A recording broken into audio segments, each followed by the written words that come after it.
భారతదేశంలోని ఉత్తరప్రదేశ్లోని మధుర జిల్లా బృందావనంలో ఉన్న ప్రముఖ దేవాలయం బాంకే బిహారీ దేవాలయం.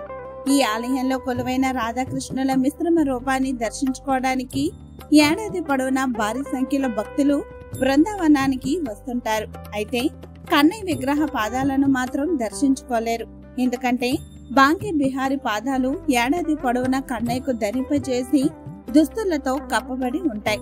అయితే బాంకే బిహారీ పాదాలను దర్శించుకునే అవకాశం కోసం భక్తులు ఎంతో ఆసక్తితో భక్తి శ్రద్ధలతో ఎదురు చూస్తూ ఉంటారు.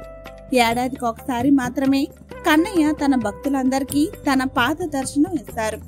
ప్రతి సంవత్సరం వైశాఖ శుక్ల తృతీయ తిథి నాడు అంటే అక్షయ తృతీయ నాడు బృందావనంలోని బాంకే బిహారీ పాదాలను దర్శించే భాగ్యం కలుగుతుంది.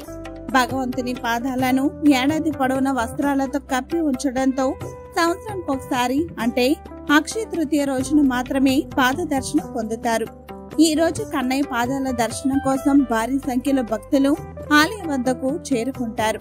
బాంకే బిహారీ పాదాలను దర్శించుకునేందుకు దేశం నలుమూలల నుంచి మాత్రమే కాదు, విదేశాల నుంచి కూడా బృందావనానికి వస్తుంటారు.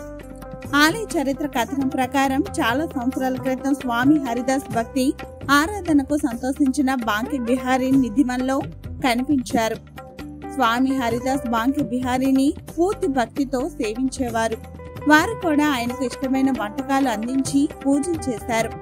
బాంకే బిహారీ సేవలో ఉన్నప్పుడు అతను ఒకసారి ఆర్థిక సంక్షోభాన్ని ఎదుర్కోవాల్సి వచ్చింది.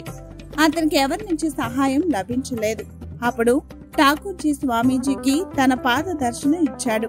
స్వామి బాంకే బిహారీ పాదాల వద్ద బంగారు నాణం కనిపించి స్వామి ఆర్థిక కష్టాన్ని తీర్చింది.